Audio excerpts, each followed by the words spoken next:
বৃষ্টি ভেজা গোল। একদিন সকাল থেকেই আকাশের মুখ ভার, কালো মেঘে ঢেকে গেছে পুরো গ্রাম। ফুক্কুরি, ঘোতন, টুকাই আর পটল, এই 4 বন্ধু সেদিন ফুটবল খেলবে বলে আগেই ঠিক করে রেখেছিল মাঠে। হঠাৎ বৃষ্টি নামল ঝমঝমিয়ে। পটল বলল, এবার বুঝি খেলা বাতিল। কিন্তু ফুক্কুরি বলল, আরে ধুর, বৃষ্টি মানে তো আরও মজা, যা কাদার মধ্যে খেলি। সবাই মিলে ছুটল মাঠে।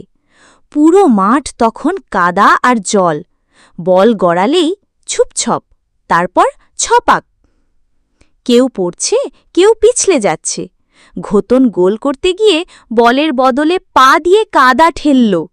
টুকাই বল কিক করতে গিয়ে উল্টে পড়ল। আর পটল গোলরক্ষক হলেও বল ধরতে গিয়ে নিজেই কাদার মধ্যে হাবুডুবু খেলল। চারদিকে হাসি, মজা আর কাদায় মাখামাখি। হঠাৎ এক বুড়ো কাকু এসে বললেন, এই কাদার মধ্যে খেলছ কেন তোমরা?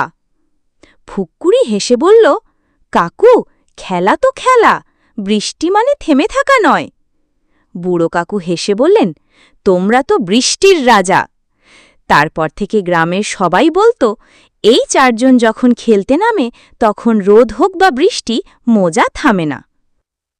শিক্ষা: মজা আর আনন্দ মন থেকে আসে। পরিস্থিতি যেমনই হোক, হাসি খুশি থাকাটাই আসল জয়।